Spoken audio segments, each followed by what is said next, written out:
Atos dos Apóstolos, capítulo 15. A reunião em Jerusalém. Alguns homens foram da região da Judéia para a cidade de Antioquia e começaram a ensinar aos irmãos que eles não poderiam ser salvos se não fossem circuncidados, como manda a lei de Moisés. Paulo e Barnabé não concordaram e tiveram uma discussão muito forte com eles a respeito disso. Aí foi resolvido que Paulo e Barnabé e mais alguns irmãos fossem para Jerusalém a fim de estudar esse assunto com os apóstolos e os presbíteros da igreja. Então, a igreja de Antioquia mandou que eles fossem. Eles passaram pelas regiões da Fenícia e da Samaria, contando como os não-judeus estavam se convertendo a Deus. E todos os irmãos ficaram muito alegres com essa notícia.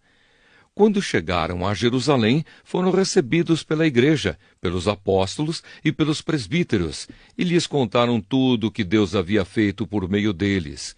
Mas alguns membros do partido dos fariseus, que também haviam crido, se levantaram e disseram: os não-judeus têm de ser circuncidados e têm de obedecer à lei de Moisés. Então os apóstolos e os presbíteros se reuniram para estudar o assunto.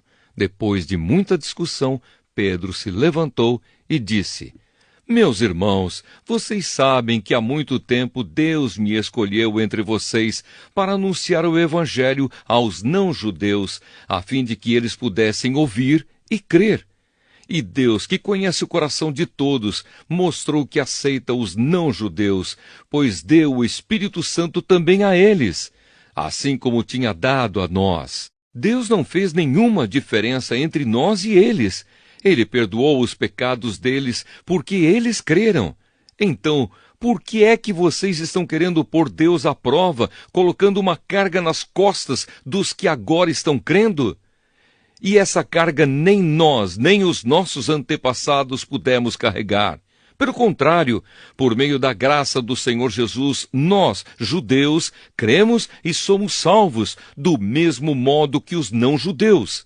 Então todos os que estavam ali ficaram calados e escutaram Barnabé e Paulo contarem todos os milagres e maravilhas que Deus tinha feito por meio deles entre os não-judeus.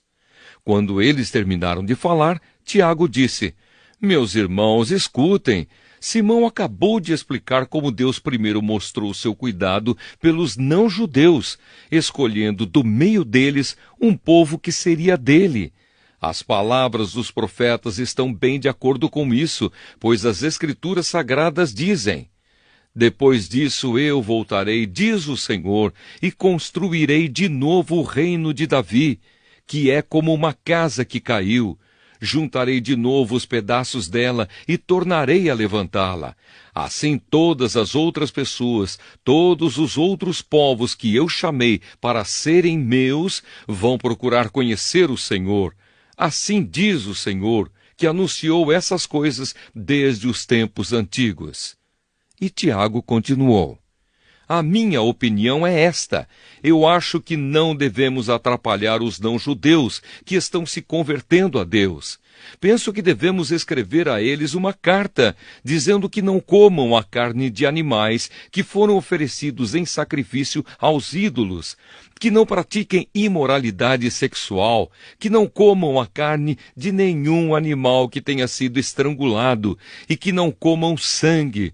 Pois desde os tempos antigos a lei de Moisés tem sido lida todos os sábados nas sinagogas, e as suas palavras são anunciadas em todas as cidades. A carta para os não-judeus. Então os apóstolos e os presbíteros, com o apoio de toda a igreja, resolveram escolher entre eles alguns homens e mandá-los para Antioquia com Paulo e Barnabé. Os escolhidos foram Judas, chamado Barsabás, e Silas. Esses dois homens eram muito respeitados pelos membros da igreja, e mandaram por eles a seguinte carta: nós, os apóstolos e os presbíteros, irmãos de vocês, mandamos saudações aos nossos irmãos não-judeus que vivem em Antioquia e na província da Síria e da região da Cilícia. Soubemos que alguns do nosso grupo foram até aí e disseram coisas que criaram problemas para vocês. Porém, não foi com a nossa autorização que eles fizeram isso. Portanto, nós todos resolvemos, sem nenhum voto contra, escolher alguns homens e mandá-los a vocês. Eles vão com os nossos queridos irmãos Barnabé e Paulo, que têm arriscado a sua vida a serviço do nosso Senhor Jesus Cristo. Estamos enviando, então, Judas e Silas para falarem pessoalmente com vocês sobre estas coisas que estamos escrevendo. Porque o Espírito Santo e nós mesmos resolvemos não pôr nenhuma carga sobre vocês, a não ser estas proibições que são, de fato, necessárias. Não comam a carne de nenhum animal que tenha sido oferecido em sacrifício aos ídolos. Não comam o sangue nem a carne de nenhum animal que tenha sido estrangulado. E não pratiquem imoralidade sexual. Vocês agirão muito bem se não fizerem essas coisas. Saúde a todos. Então mandaram que os 4 partissem, e eles foram para Antioquia. Lá reuniram os cristãos e entregaram a carta. Quando estes a leram, ficaram muito alegres com as palavras de ânimo que havia nela.